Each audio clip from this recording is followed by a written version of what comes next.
Plaintiff Virginia Rasmussen says she started dating the defendant after they met in a homeless shelter, and she claims it was one of the biggest mistakes of her life. Virginia says the defendant was extremely controlling, and he claimed that they were engaged, despite the fact that he never proposed to her. She's suing him today for the balance due on a car and utilities.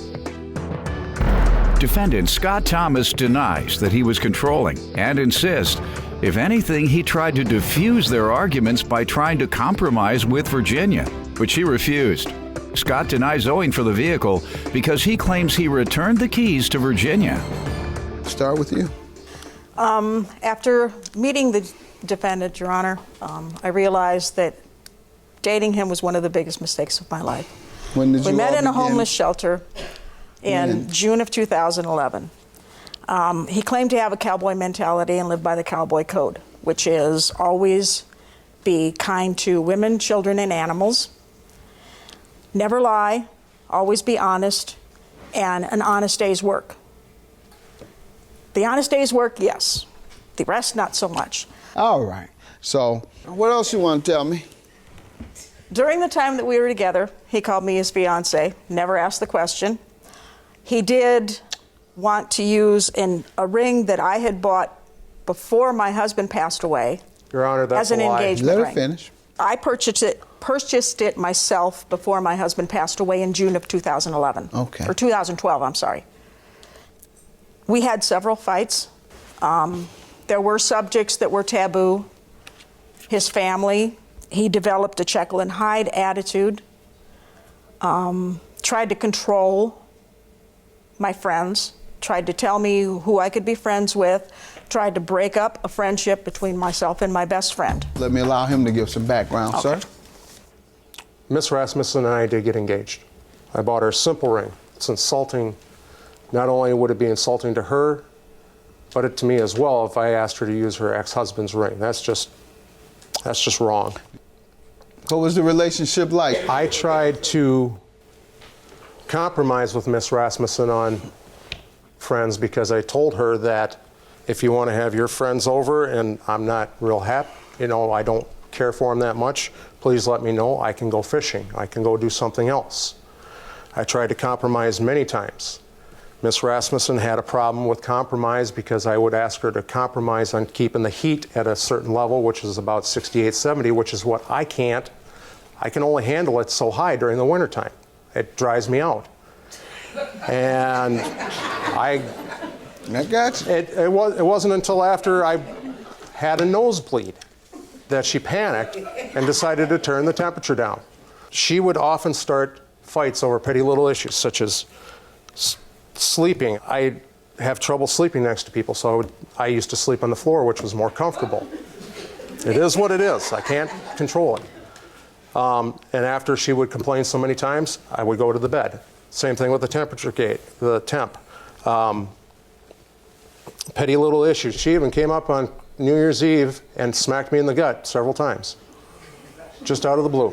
Happy New Year.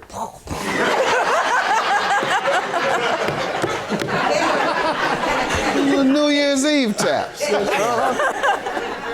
Our last fight as a couple was over where I put the sugar in the cabinet. I don't want people to get hurt.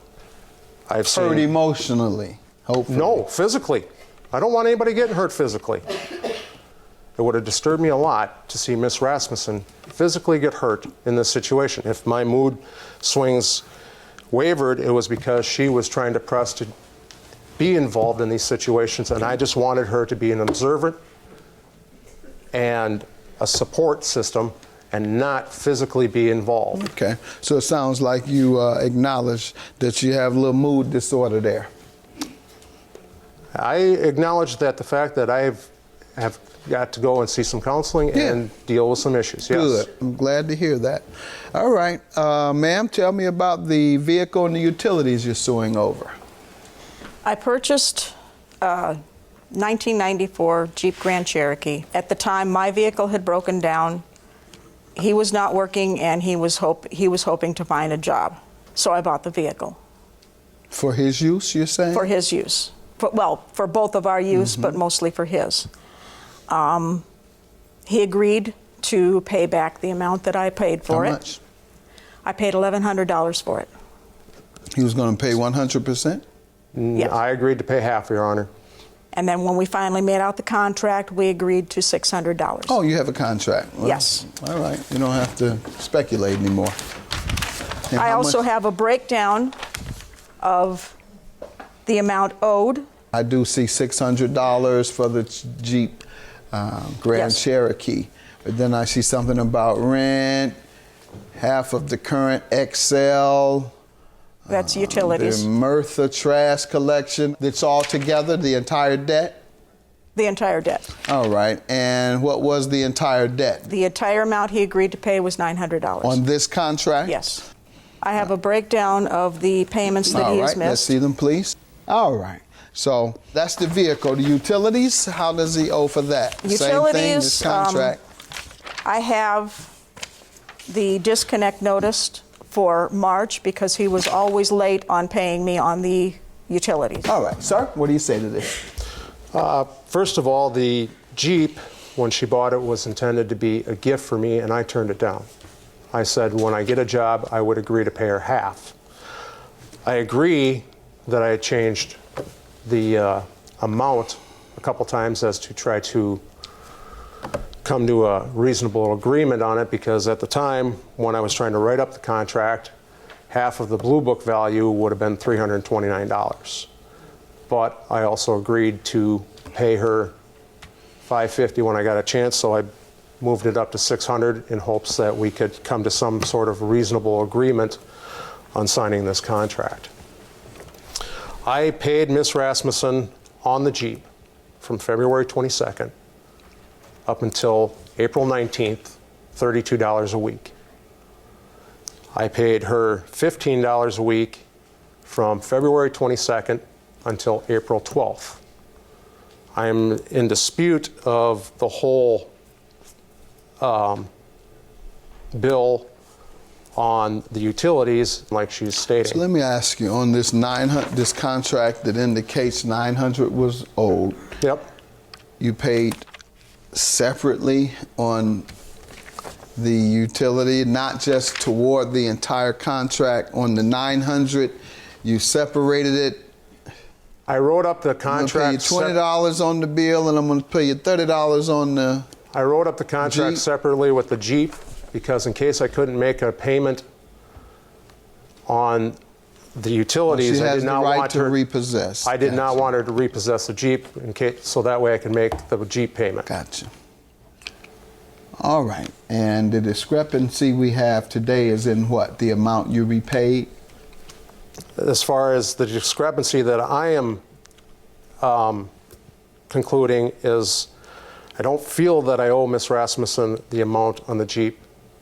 After being sick and tired of our little arguments and all her frustrations and aggravations over trying to compromise on things, and also being drunk that night, I handed back the Jeep key. I do not have the Jeep in my possession.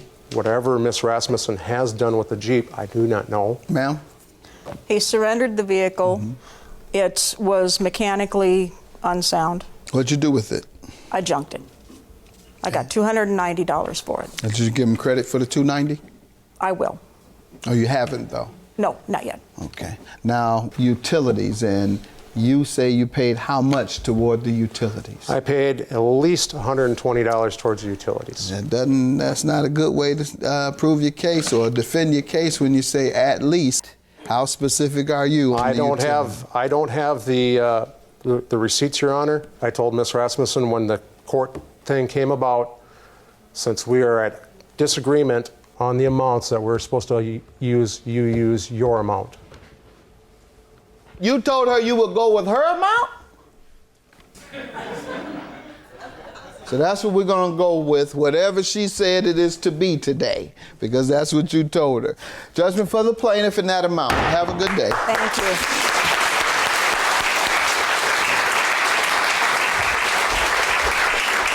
He's not smart. He is dumb.